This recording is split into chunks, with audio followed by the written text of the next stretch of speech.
nuestra actividad. Bueno, buenas noches. Por aquí tenemos a Alejandra, a Cintia, Edgar, Gideón, José, Juan, Lidia, María, Reimer, Ricardo, Rocío. Bueno, buenas noches con todos. Gracias por atender al llamado para esta actividad que lleva por nombre modelamiento de ecuaciones estructurales, ¿no?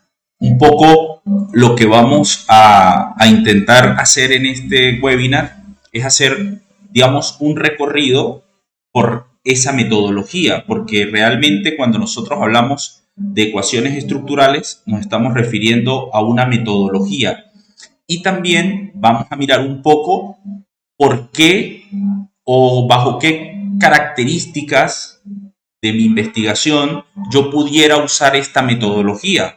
O también algunos le llaman herramienta, le llaman, digamos, procedimiento estadístico, en definitiva, ¿no? Entonces, eso es un poco lo que vamos a ir mirando sobre este particular. Por favor, me confirman si se logra ver la diapositiva, si se escucha bien.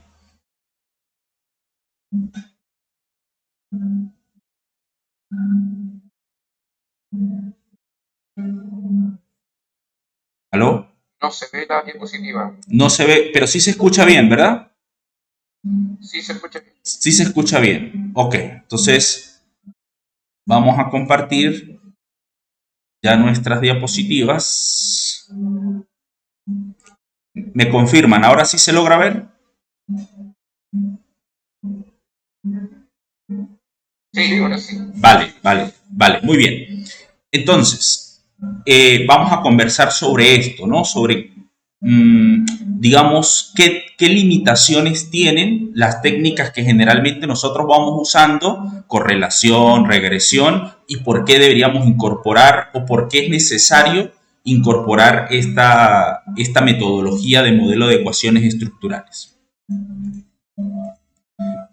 Primero, indistintamente en el campo de las ciencias sociales, no importa, digamos, el tipo de análisis que tú vayas a hacer, generalmente tú trabajas con constructo o trabajamos con constructos, ¿bien? Es decir, algo que nos interesa, por ejemplo, la ansiedad, la deserción escolar, la angustia, el miedo, la procrastinación, en definitiva, son, digamos, variables que no podemos medir directamente, sino que primero debemos conceptualizarla, debemos definirla, identificar sus características para luego hacer una medición.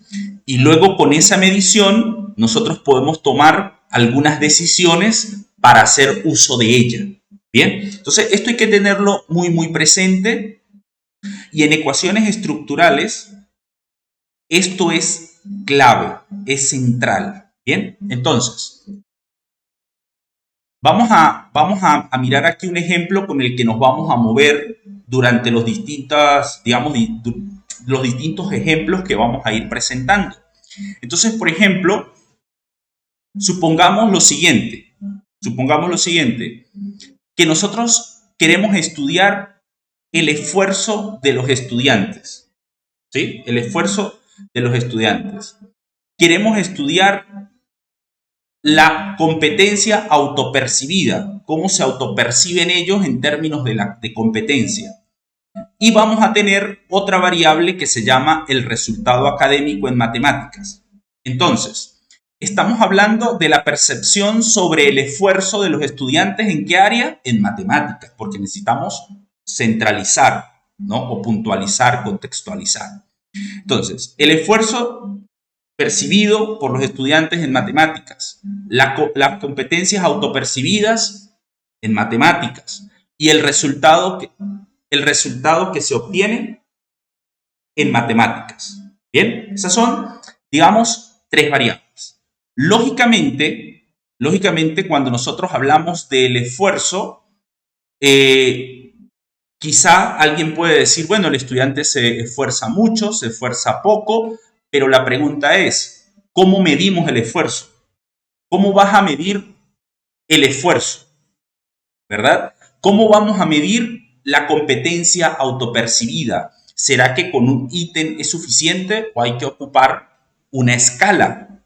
Es decir, una escala donde hayan varios ítems que estén tratando de capturar ese dominio, ese rango, ese espectro del constructo competencias autopercibidas o del esfuerzo autopercibido. Bien.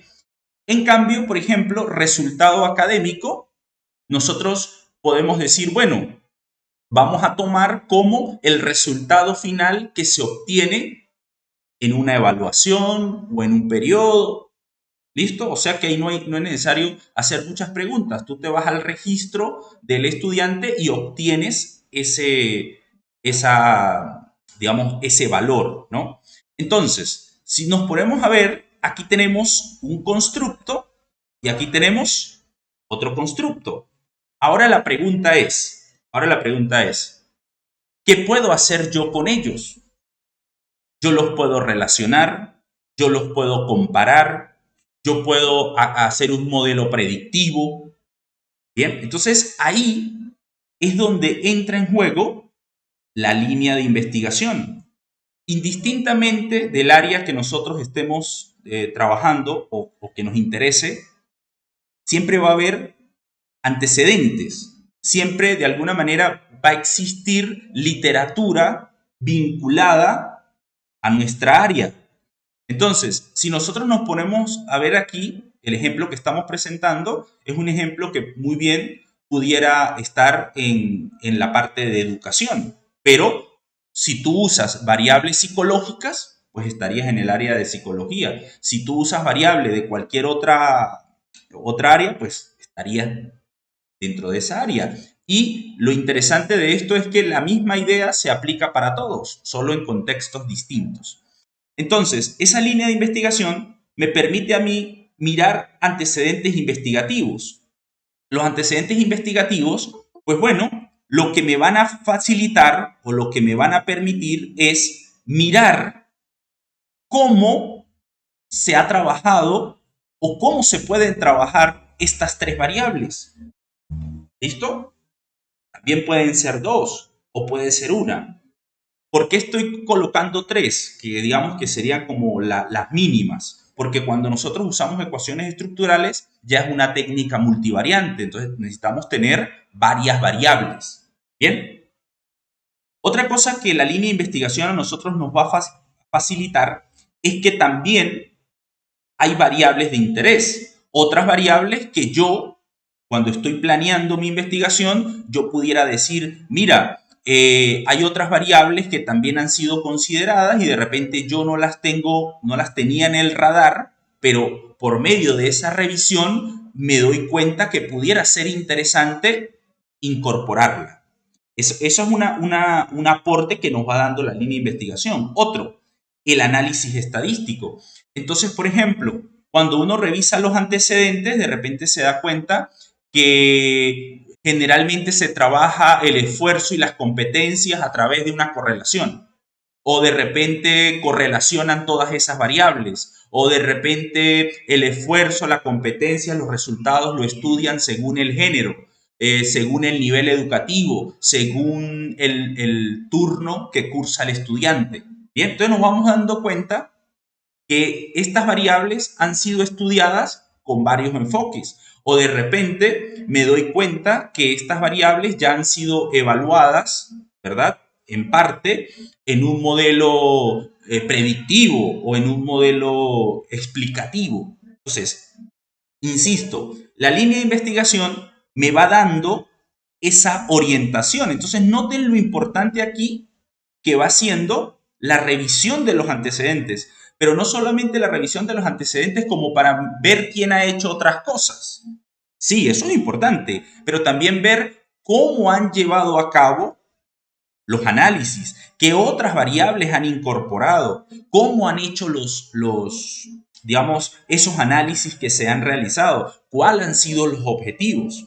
Porque no tiene mucho sentido que tú intentes hacer lo mismo que de repente se viene haciendo en la línea de investigación. La idea es que intentes, ¿verdad?, diseñar un digamos, un estudio diferenciador, ¿vale? Otra cosa que nosotros podemos ir viendo es que la línea de investigación también nos puede proveer posibles instrumentos que yo obviamente debo revisar con detenimiento, con cuidado y ver hasta qué punto de repente un instrumento que ha sido usado en una investigación X me puede servir para obtener información sobre el esfuerzo o sobre las competencias autopercibidas en estudiantes. Entonces, estos instrumentos a veces tienen un buen recorrido y entonces la revisión de las evidencias de validez me van dando esa confianza para yo decir, bueno, este instrumento ya está, ya tiene un buen funcionamiento, puedo incorporarlo. De lo contrario, tendrías tú que crear un instrumento o una escala. En todo caso, es una escala que te permita medir competencias. ¿Bien? Entonces, miren que la línea de investigación también me sirve para yo apoderarme, por decirlo de alguna forma, de un instrumento y me ayude, digamos, a reducir el tiempo de realización de mi trabajo. Otra cosa que la línea de investigación también te puede dar luces es, por ejemplo, sobre bases de datos. ¿Qué quiere decir esto? A veces nosotros hacemos investigaciones, digamos, con datos secundarios.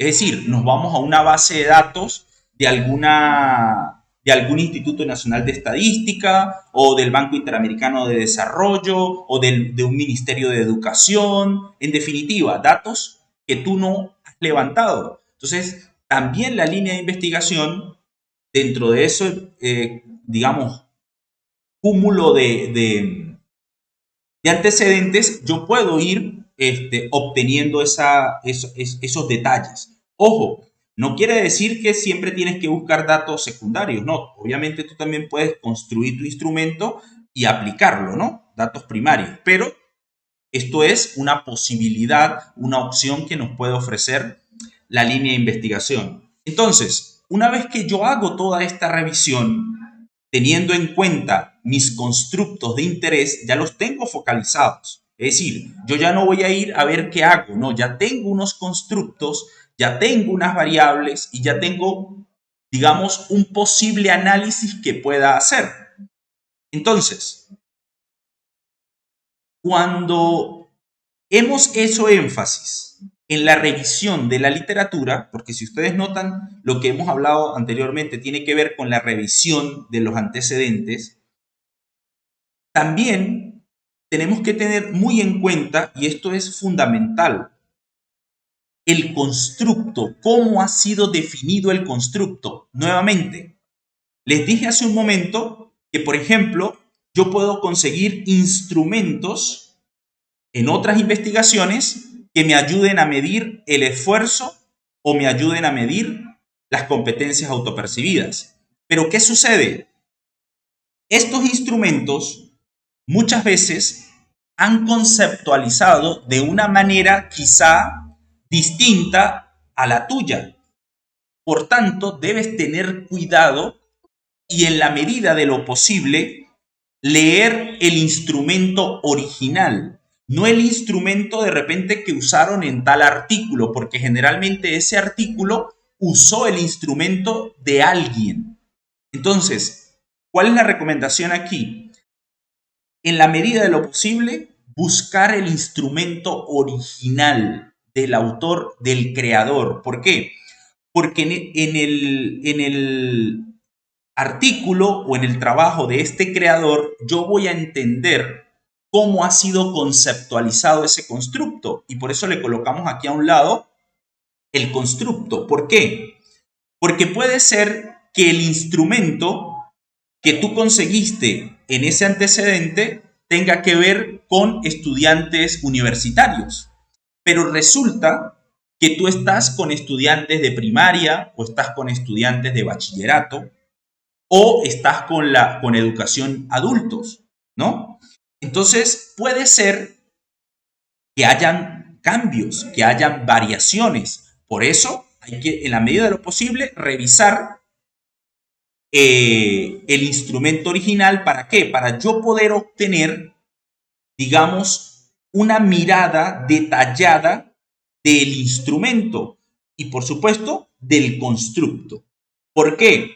Porque si tú estás haciendo preguntas cuya población es distinta, pues entonces vamos a tener problemas. ¿Qué significa problemas? Bueno, que nuestras inferencias que hagamos con esos datos, pues no van a tener validez. ¿Por qué? Porque fueron diseñados para otro contexto. Bien, entonces eso es muy importante.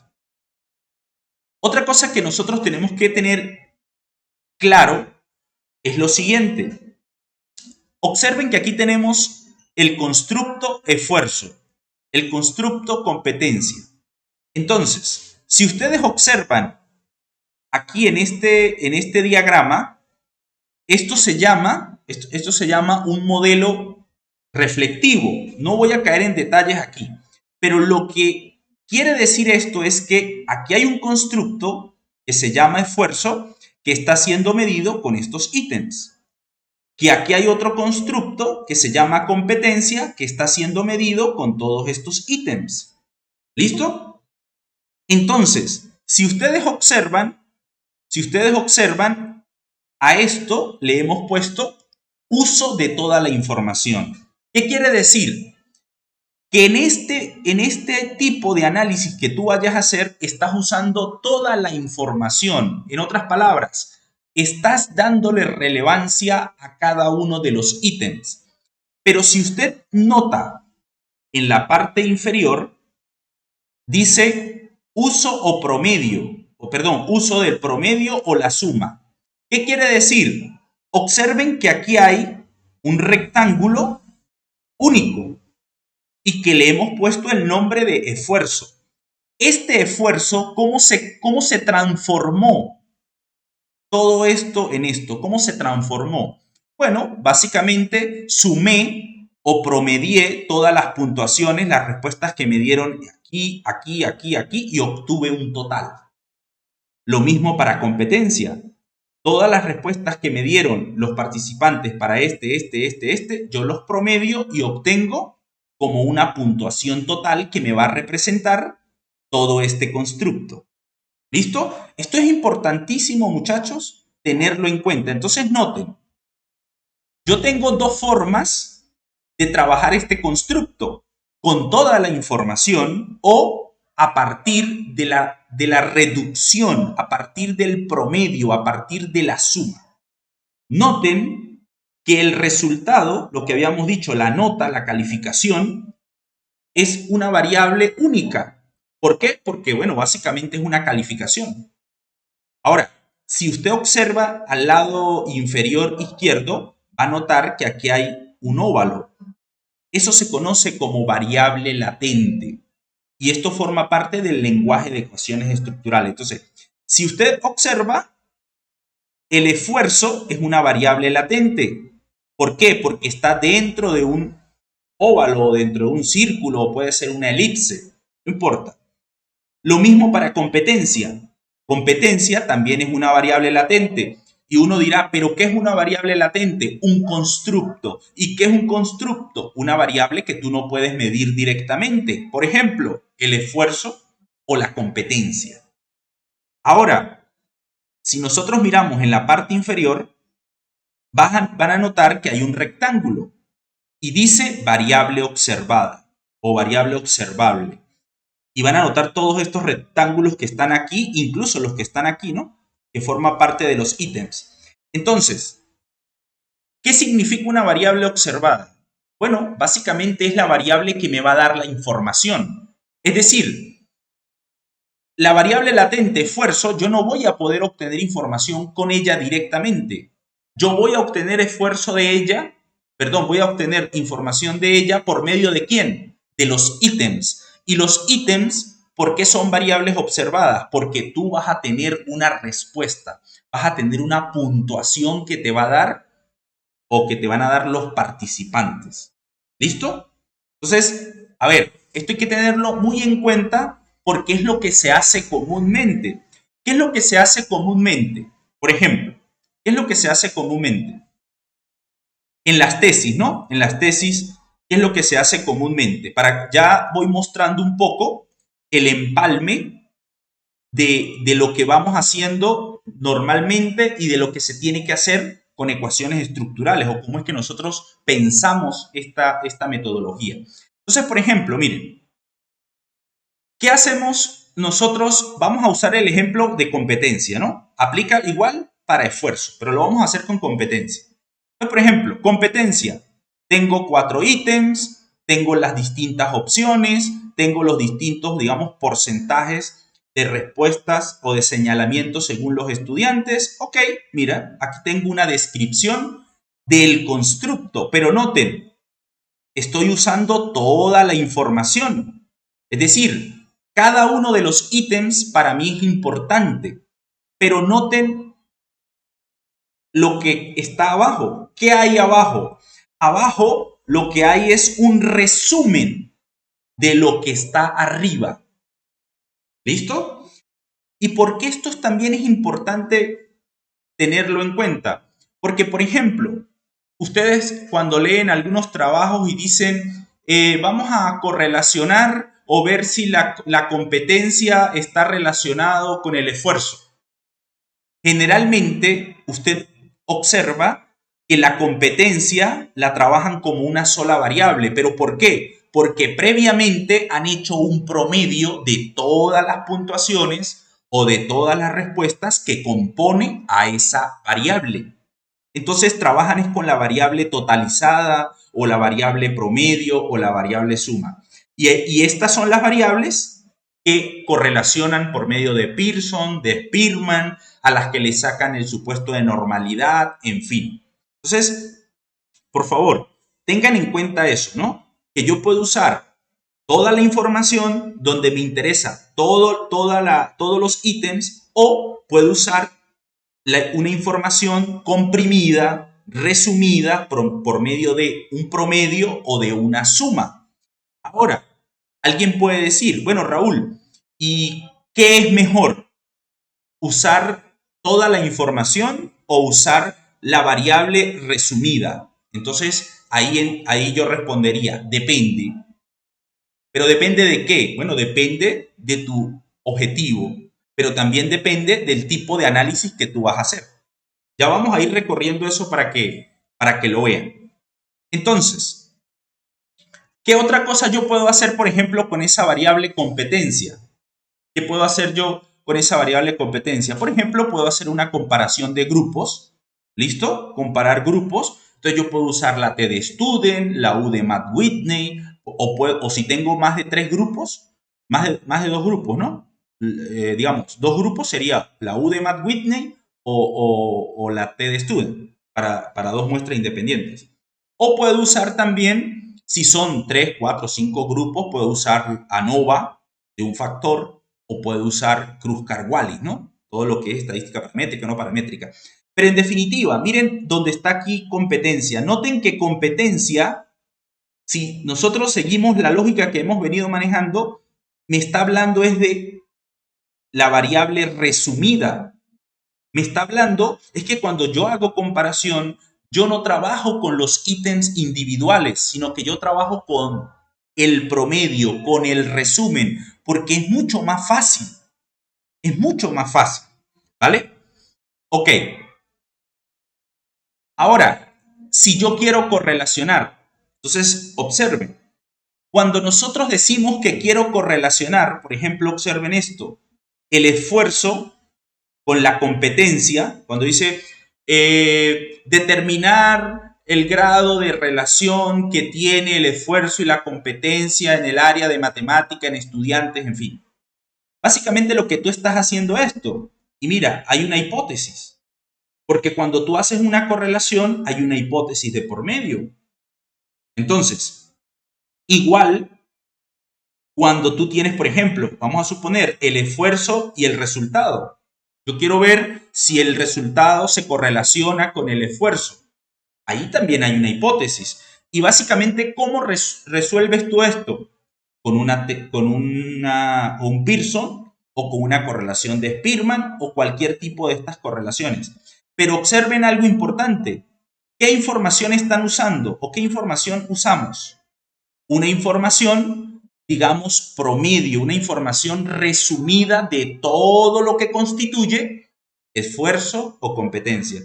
Ahora, si ustedes miran al lado izquierdo, van a notar que es lo mismo que está al lado derecho, solo que está incorporando toda la información. Es decir, todos los ítems.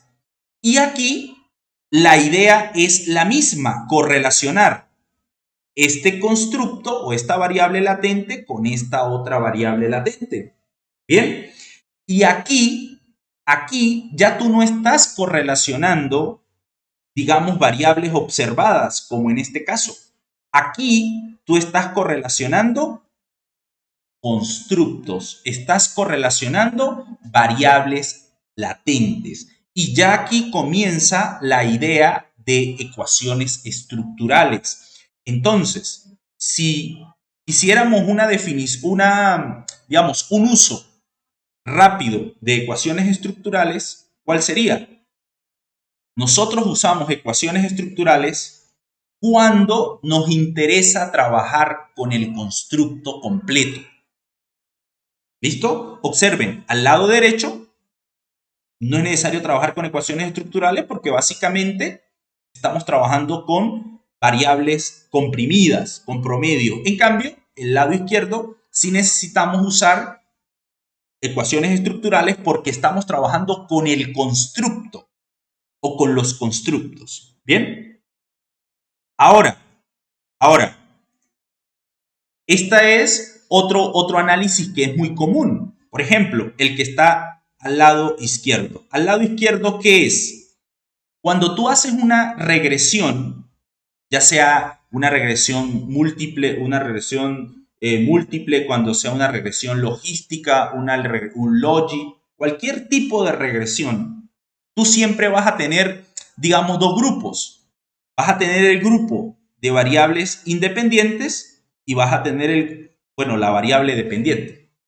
¿Listo? Pero en esencia, cuando tú haces una regresión, esto es lo que tú estás haciendo, esto.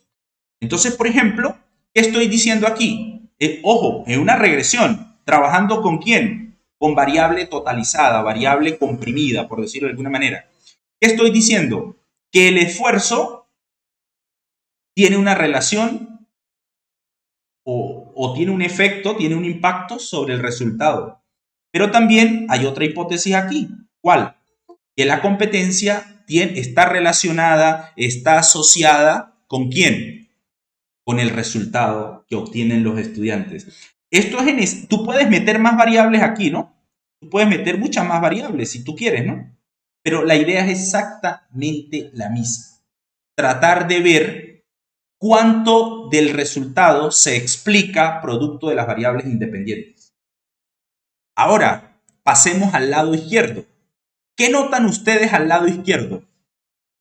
Creo que se observa que estamos trabajando ahora, pero ¿con quién? Con constructos, con variables latentes, donde la competencia y el esfuerzo ya no es, digamos, una variable comprimida, una variable promedio, sino que a mí me interesa ver el comportamiento de los ítems que constituyen cada constructo, cada variable latente y cómo eso también igual impacta, hipótesis 1, hipótesis 2, cómo eso impacta en el resultado. Ojo, la figura del lado derecho y la figura del lado izquierdo son en esencia lo mismo, buscan lo mismo. ¿Cuál es la diferencia? La diferencia es que en una yo estoy comprimiendo información. De repente, cuando yo comprimo toda la información de la variable esfuerzo, ahí de repente se está perdiendo, hay lugares grises, ¿no? De repente hay ítems que tal vez no son muy relevantes y claro, cuando yo sumo todo eso, pues como que se solapan muchas cosas. En cambio, el lado izquierdo, yo tengo la participación o puedo ir evaluando la participación por decirlo de alguna manera, la pertinencia de cada uno de los ítems. Y algo aquí que es importante. Generalmente, cuando tú trabajas con toda la información,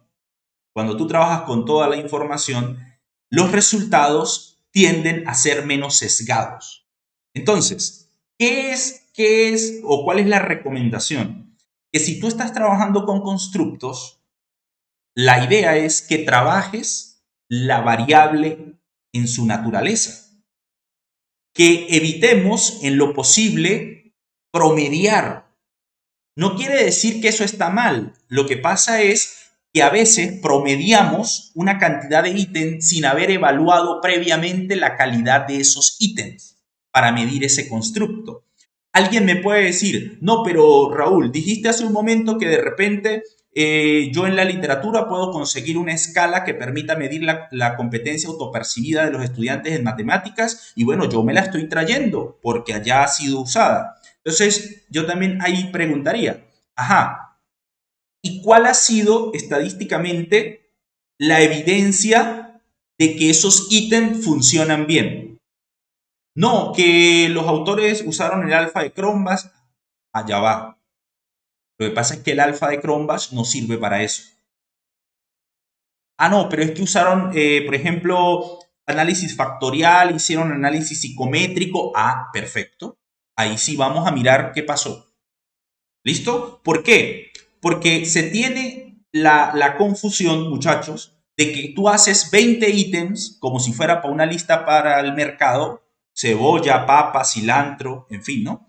Y entonces hice los ítems y le metí el alfa de Cronbach y el alfa de Cronbach me dio 0.9, quiere decir que el instrumento es confiable. Eso es un error. Eso es un grave error.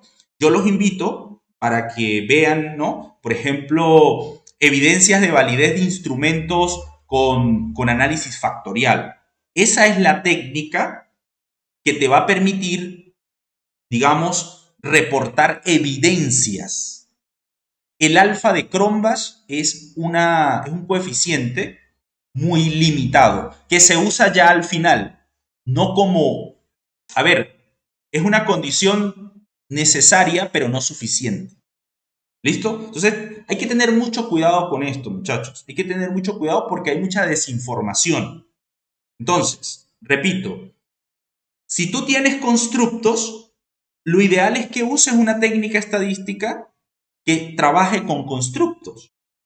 ¿Listo? Ya vimos que la regresión no trabaja con constructos. Entonces, ahí hay una limitación de la regresión.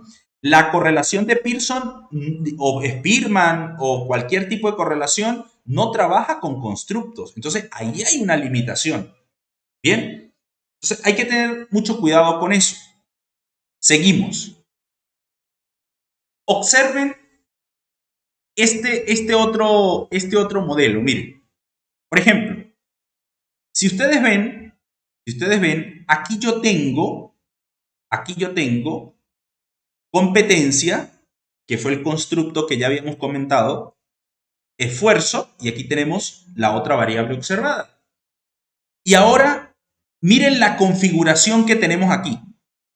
Miren la configuración, que es muy distinta a la que está aquí, ¿no? Muy distinta, totalmente distinta. Entonces, aquí es donde entra en juego las ecuaciones estructurales. ¿Cómo es eso? Miremos. ¿Cómo es eso? Por ejemplo, en la regresión, tú solamente puedes tener variables dependientes y variables independientes. ¿Sí? Por ejemplo, en el modelo de regresión clásico, tú no puedes meter una variable moderadora, una variable mediadora o una variable puede ser dependiente e independiente a la vez. En una regresión múltiple o cualquier tipo de regresión, tú eso no lo puedes hacer. Resulta que, por ejemplo, cuando tú revisas la literatura, te das cuenta que la competencia puede impactar sobre el esfuerzo. ¿Sí? Uno puede decir, bueno, si los estudiantes se sienten más competentes, es probable que hagan un mayor esfuerzo o estén motivados a hacer un mayor esfuerzo. Y a su vez, ese mayor esfuerzo va a incidir en el resultado que obtengan en matemáticas. Pero también una mayor autocompetencia percibida, ¿sí? Una mayor competencia autopercibida, mientras más los estudiantes se crean competentes, es más probable que tengan un mayor resultado. Entonces, observen que esto que estamos diciendo, tú no lo puedes analizar en un modelo de regresión. No lo puedes analizar con una correlación. No lo puedes analizar con una comparación de grupos. Es decir, esas estrategias clásicas. No lo puedes hacer. Entonces, ahí entra el modelamiento de ecuación estructural, que te permite justamente construir relaciones entre esas variables. Por ejemplo, el esfuerzo.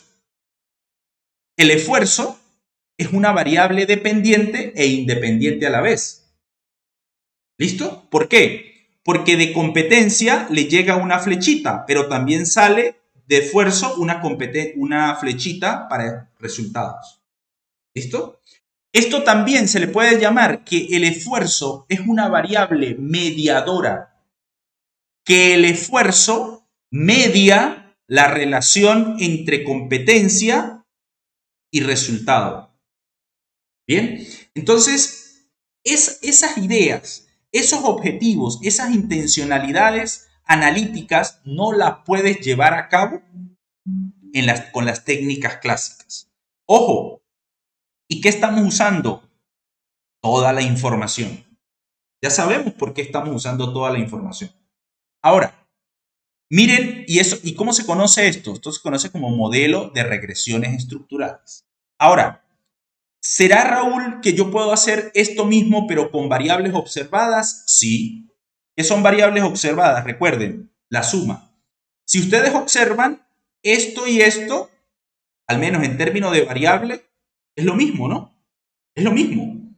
Competencia, esfuerzo y resultado.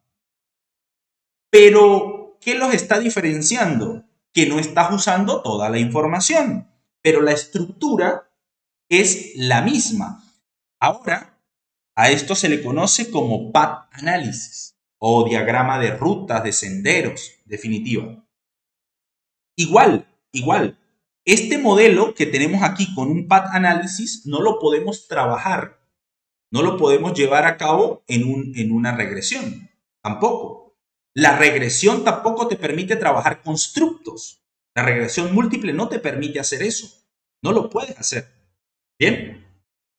Entonces, creo que se va viendo un poco la necesidad de ir incorporando las ecuaciones estructurales. Bien, ahora,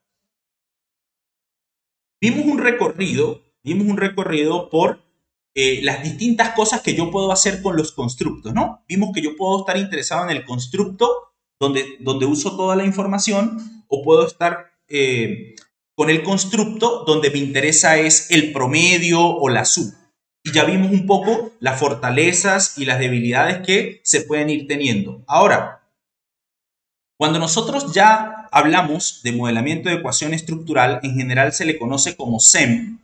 ¿Listo? Básicamente fue lo que dijimos hace un momento, relaciones explicativas. Entonces, yo puedo ir relacionando constructos, ya lo dijimos, así como está aquí en este diagrama, puedo ir relacionando constructos.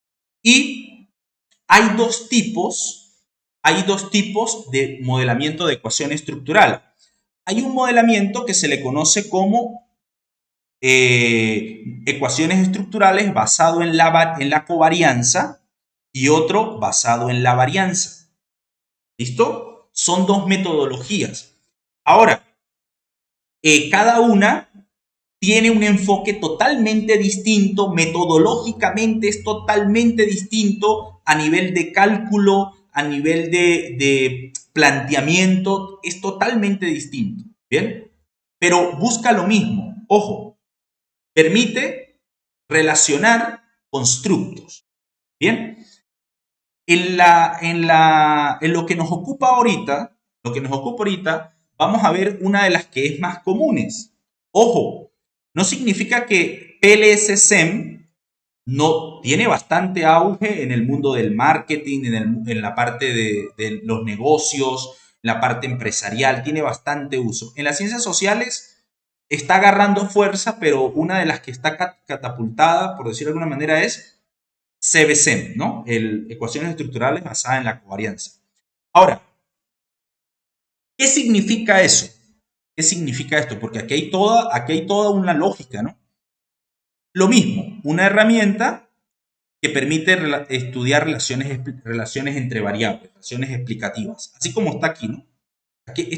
Son relaciones explicativas. Yo digo que la competencia está relacionada con el esfuerzo y a tu vez el esfuerzo con el resultado, pero aquí está relacionada con esta. ¿Listo? Entonces, implícitamente, cuando yo hago una ecuación, un modelamiento de ecuación estructural, hay dos análisis vinculados allí, que es el análisis factorial y la regresión múltiple. Bien, ¿dónde opera el análisis factorial? El análisis factorial opera aquí, a nivel de constructo.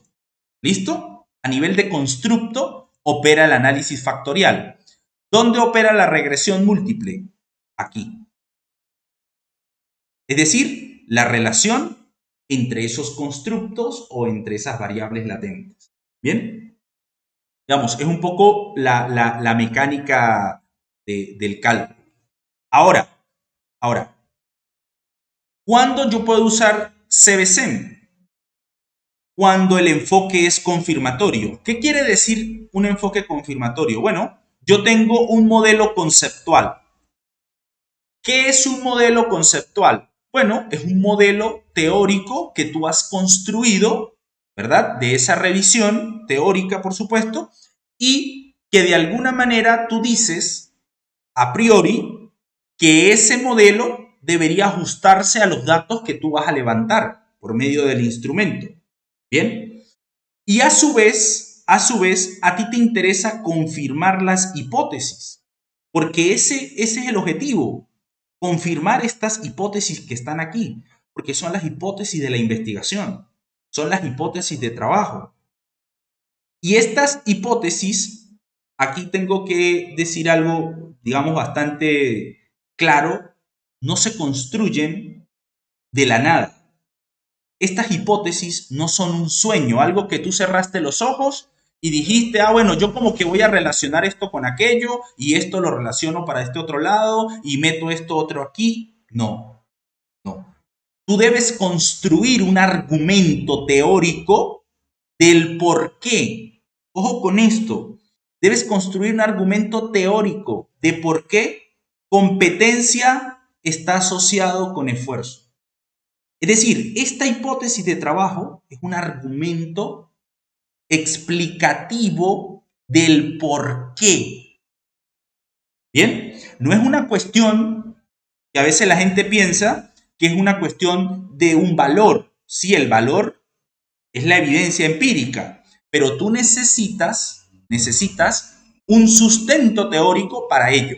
Entonces, por ejemplo, yo aquí les tengo rápidamente un artículo, solo para que miremos un poco cómo yo debería construir o pensar esas hipótesis. Ojo, y esto no solamente es en ecuaciones estructurales, esto es en cualquier nivel, ¿no? Así tú estés haciendo una correlación, así tú estés haciendo una regresión, igualito, tú tienes que explicar, tú tienes que argumentar por qué una variable incide sobre la otra. No solamente colocar una definición, debes argumentar. ¿Listo? Por favor, pregunto, ¿se está viendo el PDF? Sí.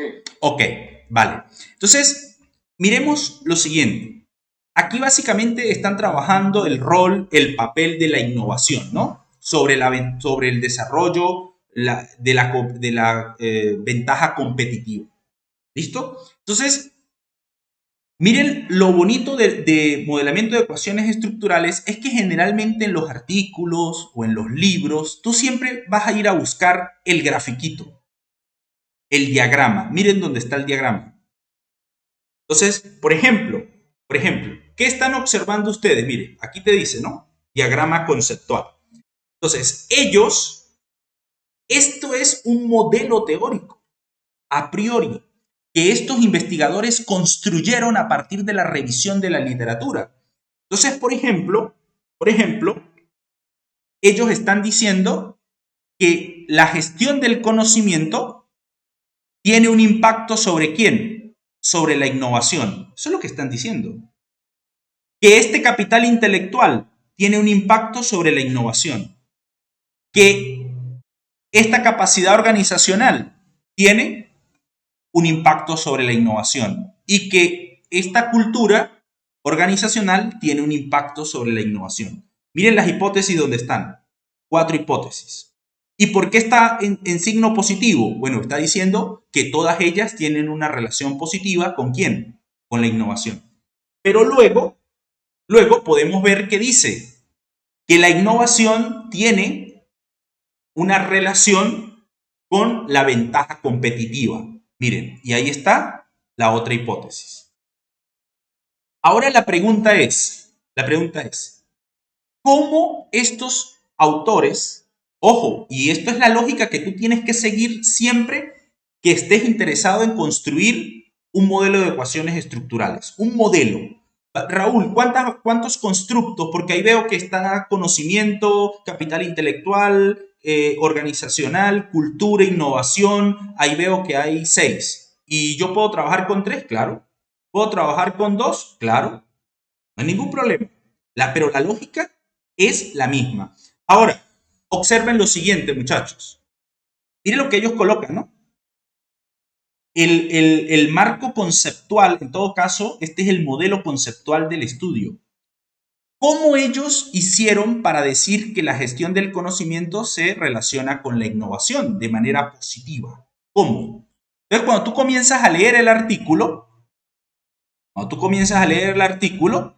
vas leyendo, ¿no? Vas leyendo por ahí, y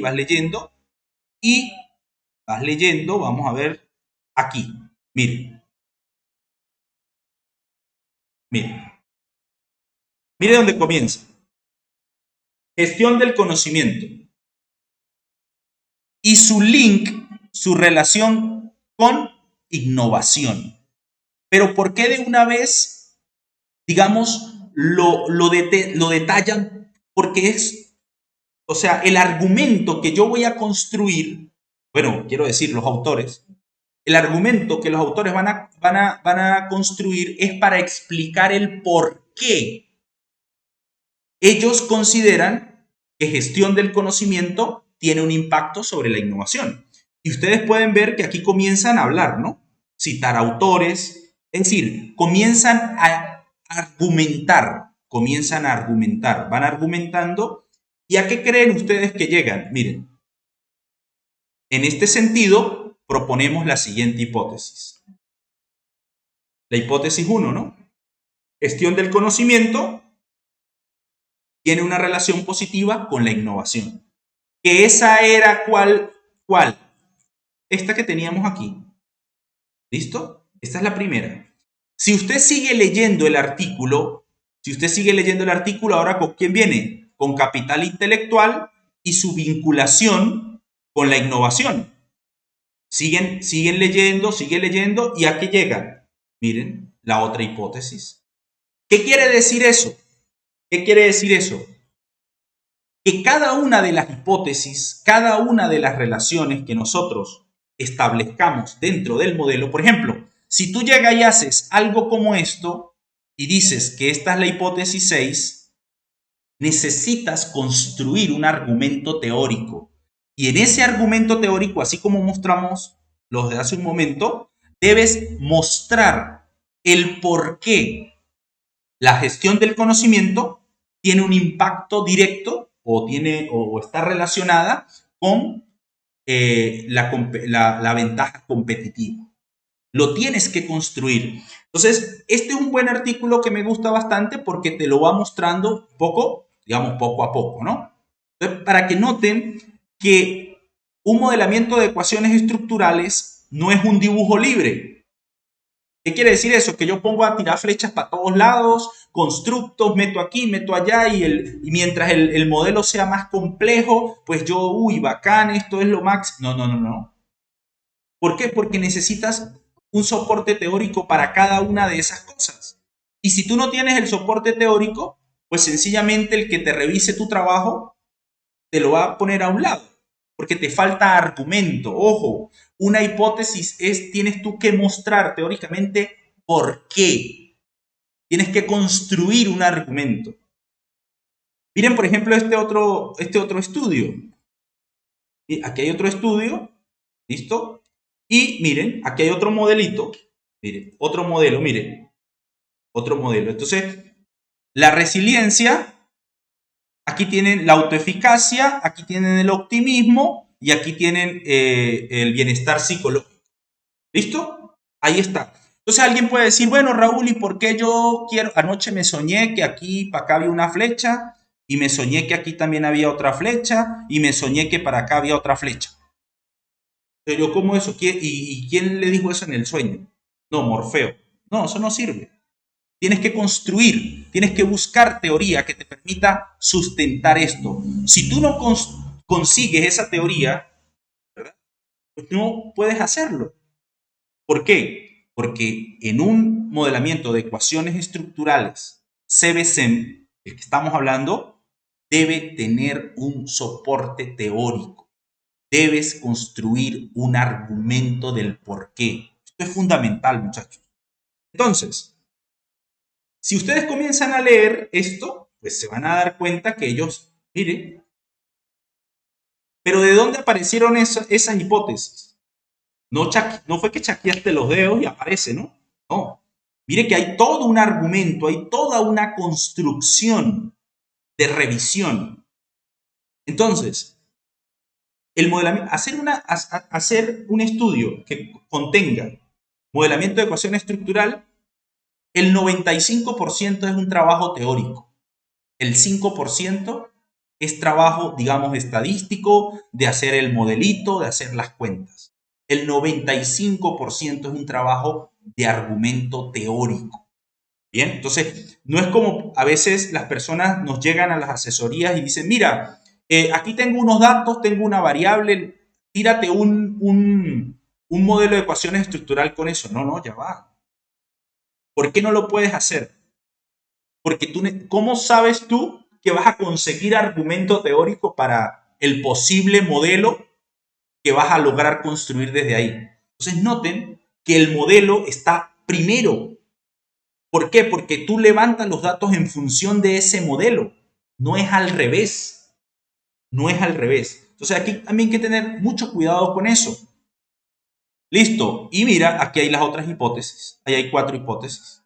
Bien. Y por aquí, bueno, van colocando el modelo, en fin, ¿no? Van haciendo la cuenta. Entonces, lo que yo quiero que quede aquí claro es eso, que tú puedes construir un modelo, pero sustentado en la teoría, y la ventaja que nos va entregando esta herramienta es que nos permite trabajar con estos constructos.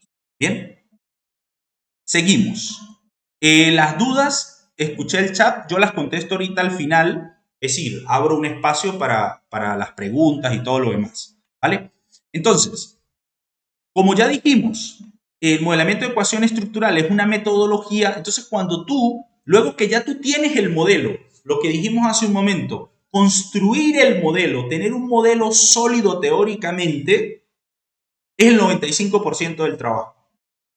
Esto que viene a continuación, que ya es un poco de software y de mirar los valores y tal, eso es el 5%. Y esto es el 5%, la metodología. Bien, entonces, yo no voy a caer mucho en detalle en esto, ya luego vamos a tener unos espacios para ello, pero básicamente esto es lo que uno hace, ¿no? Especificar, es decir, dibujar el modelo. En nuestro caso, pues puede ser este, ¿no? Este es el modelo, bueno, listo. Voy a levantar los datos, voy a hacer las cuentas, voy a hacer las estimaciones y todo lo demás para ver qué tan bien, el modelo y los datos ajustan, qué tan congruente es el modelo con la información que yo le estoy suministrando. ¿Y la información de dónde proviene? Justamente del instrumento. ¿Y el instrumento de dónde proviene? Pues de los constructos. ¿Y los constructos para qué los planteo? Bueno, para relacionarlos. ¿Bien? Entonces, des en cuenta que no podemos creer que porque tenemos muchos datos, que porque tenemos muchas variables ya levantadas en algún lado, vamos a poder hacer un modelo de estos. La probabilidad de que tengas un buen modelo y que lo puedas argumentar, la probabilidad tiende a cero. ¿Listo? Entonces, si nosotros estamos interesados en ir incorporando esta técnica poco a poco en nuestros estudios, podemos empezar con 2, 3 constructos e irnos familiarizando. Y se van a dar cuenta que hacer esto, ojo, la parte estadística es rápida, es fácil. El problema, no el problema, el trabajo cognitivo realmente está en configurar el modelo. Ahí es donde está el trabajo. Ok. Otra cosa que es importante también, ya esto es más metodológico, ¿no? Ya esto es más metodológico. Fíjense que hace un momento abordamos bastante la parte teórica. Ahora ya es una cuestión más metodológica en aras de llevar a cabo la técnica de ecuaciones estructurales. Entonces, el tamaño de la muestra. Ojo, aquí no existe una ecuación para el tamaño de la muestra. No, que hay una ecuación, que la z, que... No, eso no existe aquí. Ahora, lo que sí va existiendo son como algunas sugerencias, algunos criterios, ¿bien? Pero insisto, no hay una fórmula para eso. Ahora, qué criterios, por ejemplo, se van considerando? O si alguien me apura, me dice, mira, Raúl, dame un número que yo quiero hacer un modelamiento de ecuación estructural, dime cuál sería mi tamaño de muestra, digamos, para no tener problemas con un jurado, un evaluador, no sé. Yo le digo, bueno, mira, 400, 300 puede ser un buen tamaño. No, pero es que yo quiero una, ¿cómo se llama? Un algoritmo, una ecuación que me dé ese número. No existe. Bien, no existe. Y si alguno de ustedes conoce esa ecuación, me la pasa porque yo no la conozco. ¿Listo? Entonces, ¿por qué? Porque hay evaluadores, hay asesores que desconocen de esto, entonces piensan que esas ecuaciones descriptivas sirven para todo. No, eso no existe aquí. Entonces, otra cosa, cuando se habla de la muestra, que si la muestra probabilística, que no probabilística, miren, el 99% de los estudios en ciencias sociales son muestras no probabilísticas. Generalmente son muestras, un muestreo no probabilístico, digamos, intencional o por conveniencia. ¿Listo? Quitémonos esa idea teórica de la cabeza de que tiene que ser probabilística porque es representativa, porque todos tienen la misma probabilidad de formar parte de la muestra. Mire, eso es una mentira. Desde el punto de vista pragmático, eso es una mentira. ¿Listo? Usted no va a encontrar, bueno, yo no lo he encontrado, ¿no?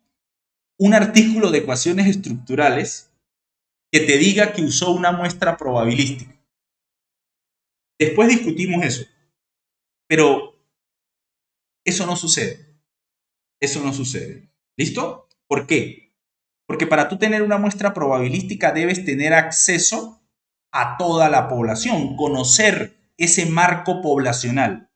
Y es altamente probable que no tengas esa información. ¿Listo? Porque el muestreo probabilístico, con cualquiera de sus variantes, digamos, de sus formas, necesita de que cada uno de ellos pues tenga la misma probabilidad de formar parte de la muestra. Pero si tú desconoces el marco poblacional, pues vas a tener dificultad. ¿Bien? Entonces, eso también hay que tenerlo en cuenta. Y otra cosa. Evitemos creer que porque tú haces una muestra de 300, 400, ya puedes generalizar tus resultados. Eso también es una cuestión que se tiende a creer. Cuando ustedes leen las limitaciones de los artículos que han usado ecuaciones estructurales, va a notar, va a notar que una de las limitaciones y de las posibles sugerencias que dan los artículos es hacerlo en muestras más grandes o tratar de tomar una muestra más específica, pero nunca te dicen que estos resultados ya son generalizables. ¿Por qué? Bueno, por la misma condición en cómo fue tomada la muestra. ¿Listo? Aquí hay otro elemento central que también es un poco, digamos, estadístico, metodológico, y es el estimador. ¿Pero qué es eso del estimador? Bueno, digamos, lo que tú usas para hacer los cálculos. ¿Bien? Y claro, aquí también hay toda una controversia, ¿no? Hay toda una controversia.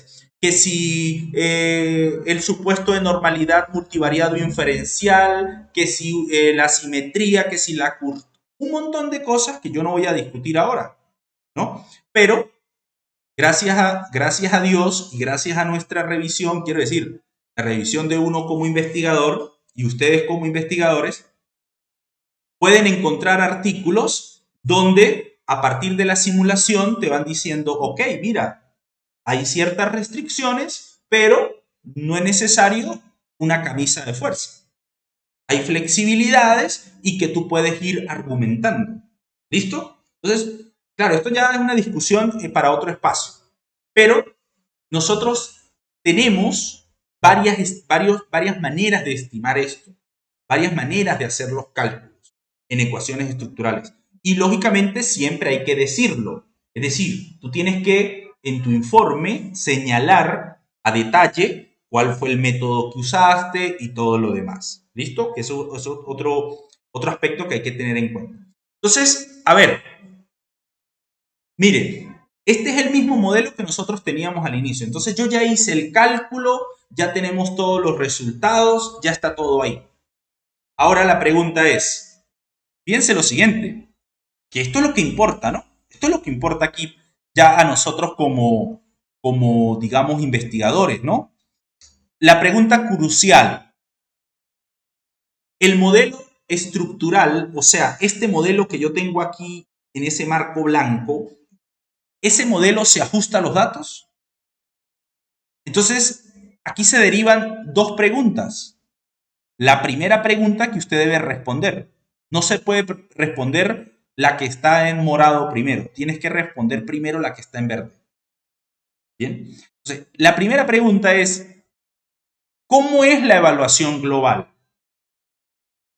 ¿Los datos y el modelo tienen un buen ajuste? Sí, ok, ahora sí pasa a mirar esto. ¿Los datos y el modelo tienen un buen ajuste? No. Entonces, ojo, stop. No puedes revisar esto todavía. No lo puedes revisar. ¿Por qué? Porque todavía no estás seguro que este modelo funciona bien. Y eso es lo primero que tienes que hacer. Entonces, por ejemplo, miren, nosotros con esta metodología tenemos algunos parámetros, ¿no? Así como cuando tú te mides la presión arterial, ¿no? Si estás dentro de tanto y tanto, tal cosa, dentro de tanto y tanto, tal cosa. Es decir, hay como un baremo, ¿no? De que uno puede ir evaluando. Igual aquí, para yo responder esta primera pregunta, yo debo usar algunos índices. Este es RMR, RMSA, CFI, TLI, ¿listo? Y que tienen unos rangos de recomendación, miren, ¿listo? Que tienen unos rangos allí de recomendación. Tienen unos rangos de recomendación. Entonces, ¿qué es lo que uno hace? ¿Qué es lo que uno hace? Mirar, luego que hace el cálculo, mirar si nuestros resultados están dentro de estos, digamos, dentro de estos puntos de corte. ¿Listo? Y si está dentro de esos puntos de corte, yo puedo decir que el modelo tiene un buen ajuste. Por tanto, puedo pasar a la siguiente etapa. ¿Listo? Puedo pasar a la siguiente etapa. Entonces, ¿cómo hago eso? Miren, por ejemplo, aquí hay un software que se llama Amos. Yo ya lo tengo dibujado, sobre todo para agilizar el trabajo, pero esto es como trabajar en PowerPoint. Esto es como trabajar en PowerPoint. Hacer el dibujito es trabajar en PowerPoint. Solo que este software, Amos, es mucho más potente, porque me permite hacer cálculos. Entonces, miren, yo voy a estimar este modelo. Mira, aquí están los resultados. Esto es exactamente lo que está aquí. ¿Listo? Entonces, yo voy a evaluar si tiene un buen índice. O sea, los índices son coherentes. Me vengo para acá y yo puedo ver aquí todo el listado de los índices. O, lógicamente, hay muchísimos. Yo solo necesito mirar, pues, los que se solicitan o los que se tienden a reportar.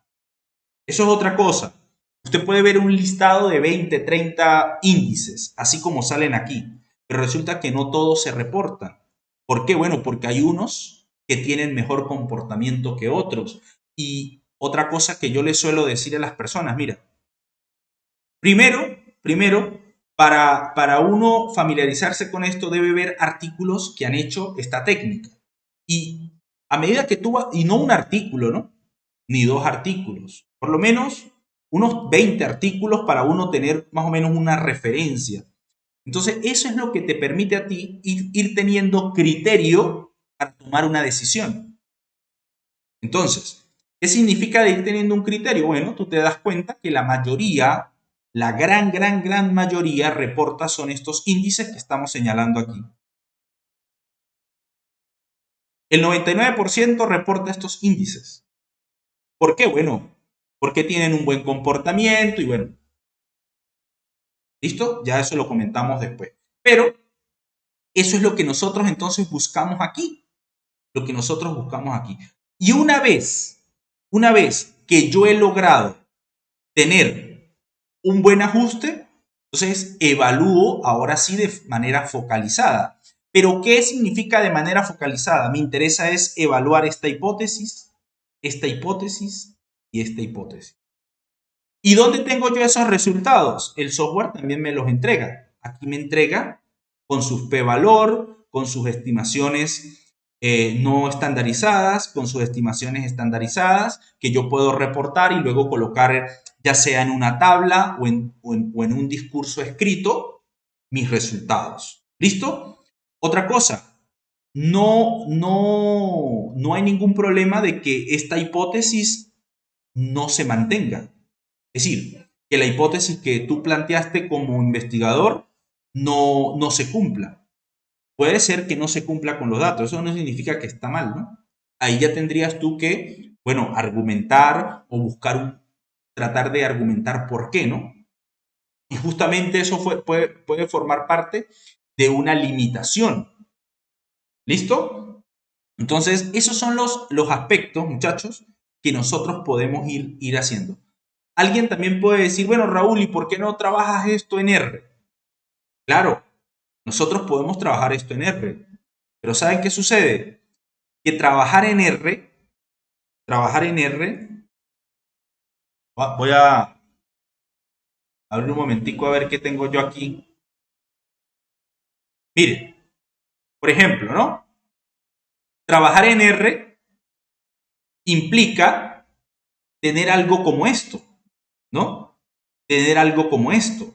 Y claro, si nosotros nos estamos iniciando en esto, digamos, ver esto de una vez hasta nos complica, ¿no?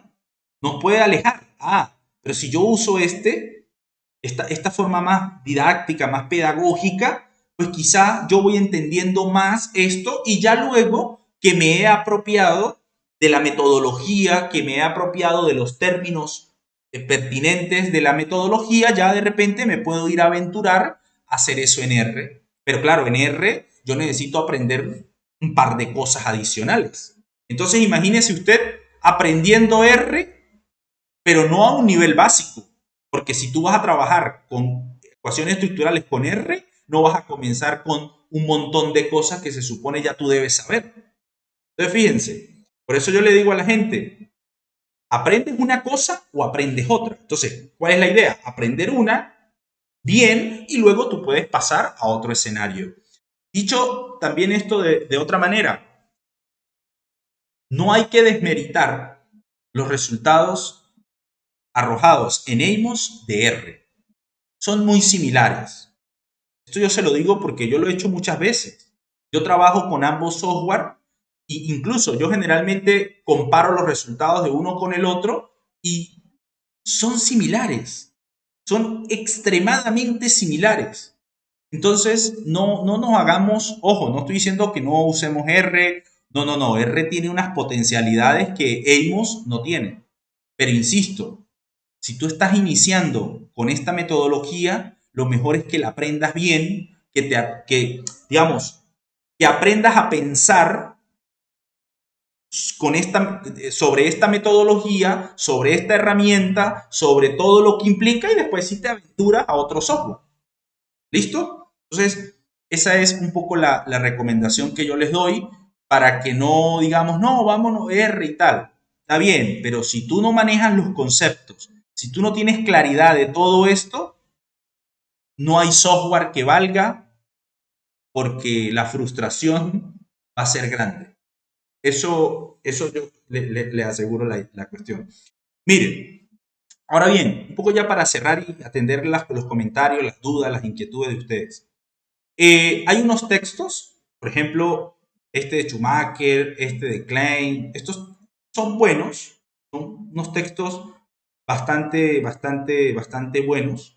No hay una matematización tan compleja, son cositas y claro, tampoco caen mucho en la parte algebraica, matricial, sino son un poco más didácticos, ¿no? Están bien, están bien. Y sobre todo para el software, ¿no? Mire, Amos. Bueno, aquí tienen los software, Amos y R también son dos software. Claro, también está Stata y hay otro software que es M+, o M+, ¿no? Ese es un software, pues, bastante caro, pero con R y la paquetería Laban simula M+. Entonces, en lugar de pagar una licencia de $1000, usas R con la librería Laban y te libras esa plata, ¿no? Y los resultados son muy parecidos. Entonces, fíjese que sí hay alternativas. Y bueno, algunas revistas también donde se publican este tipo de cosas, ¿no? Unas revistas donde usted puede conseguir artículos sobre ecuaciones estructurales y bueno, ya depende también del área en el que ustedes se estén desarrollando. Lo otro es que, lógicamente, este webinar, pues, tiene una intención, ¿no? Tiene un fin. Y el fin es justamente que aquellos que estén interesados en aprender un poco más sobre esto, ojo, no se trata de que vamos a tratar de complejizar esto, no. Vamos a a ver, si tú ya estás en un nivel que te consideras intermedio avanzado, para ti este curso no sirve. O sea, no está destinado. ¿Por qué? Bueno, porque aquí en este curso vamos a ir creando esos cimientos, vamos a ir mirando, vamos a ir explicando un poco a detalle toda la metodología, vamos a ir haciendo en el software, vamos a ir mirando los índices, es decir, nos vamos a ir familiarizando. O sea que una vez que usted termine este curso, pues ya está en la capacidad de correr cualquier modelo. Ojo, no de construirlo, porque recuerde que dije que la construcción del modelo es netamente teórico, pero una vez que tú ya tienes un modelo propuesto, analizarlo, mirar los resultados, tomar decisiones, eso sí lo vas a poder hacer. ¿Listo? 10, 13, 17 y 20 de enero a las 7 hora Perú. ¿Cuáles son la definición de constructo y su medición? Lo que hicimos al inicio, pero un poco más a detalle. El rol de la teoría en la construcción de hipótesis, es decir, vamos a ver artículos donde cómo eso se va vinculando, vamos a ir desagregando esas ideas para verlo con más detalle, ¿no? Estimación y evaluación de modelos con el software y cómo nosotros podemos reportar esos resultados. ¿Listo? Entonces, esa es un poco la temática. Por ejemplo, todos los materiales, miren, estos son los distintos cursos que nosotros ofrecemos, ¿no? Habilidades y construcción de ítems, metodología, evidencias de validez, PLS SEM y SEM. Entonces, por ejemplo, nosotros compartimos con nuestros participantes materiales, libros, artículos, es decir, las prácticas, las bases de datos, los software. Cuando vamos a usar cierto software, compartimos el software en específico, obviamente libros, compartimos las grabaciones. Esta es de noviembre, ¿no? Un curso de lo que hicimos en noviembre. Entonces, por ejemplo, si tú no puedes asistir a una clase, bueno, ahí queda grabado y tú lo descargas. ¿Listo? Tú lo descargas y vas siguiendo allí. También nuestros cursos muchas personas lo toman en diferido y después lo van viendo, ¿no? Y bueno, artículos, en fin, aspectos generales de Zen y así. Entonces, los materiales siempre van a ir estando aquí a disposición de una carpeta que nosotros compartimos con los interesados, ¿vale? Entonces, eso por ahí, muchachos. Bueno, muchas gracias por el tiempo, muchas gracias por atender al llamado. Entonces, alguna duda que tengan respecto a la inscripción, el que esté interesado y demás, lo puede hacer por el correo o por donde le llegó la invitación. Y por allí se le da, digamos, los detalles del caso. Entonces, voy a abrir aquí el espacio para que me pregunten lo que me deseen de repente preguntar. A ver, pueden abrir el micrófono, ¿no? Iniciamos, ok, dice Wilber, ¿podría también darse el caso de una relación inversa entre la innovación y la cultura organizacional? Sí, claro, claro. Eso también lo puedes plantear. Lo que pasa es que ahí entran en juego lo que se llaman modelos recursivos y modelos no recursivos. ¿Listo? Entonces ahí, Wilber, sí hay que mirar un poco más de cosas, pero sí se puede plantear. Dice Carlos, claro, mira Carlos, el concepto de constructo que yo di hace un momento va a depender mucho digamos, de la intencionalidad. ¿Qué quiere decir esto? Por ejemplo, desde el punto de vista operativo, más allá de que filosófico, todo lo que, las cuestiones filosóficas que a veces le meten a esto, ¿no? Mira, un constructo en palabras cristianas es un concepto, es una conceptualización. Constructo es porque tú construyes un concepto para poder medir un fenómeno. Por ejemplo, la violencia intrafamiliar, la democracia. Eso es un constructo. ¿Por qué? Porque se necesita una definición, una conceptualización que incorpore características, ¿verdad? Que de alguna manera identifican a ese fenómeno. ¿Listo?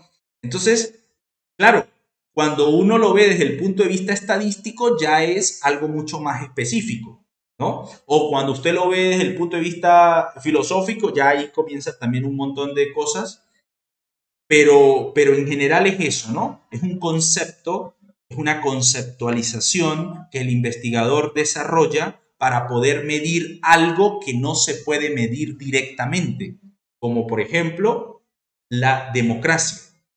Necesitas de una serie de elementos, una serie de indicadores y por eso es que nosotros usamos varios ítems.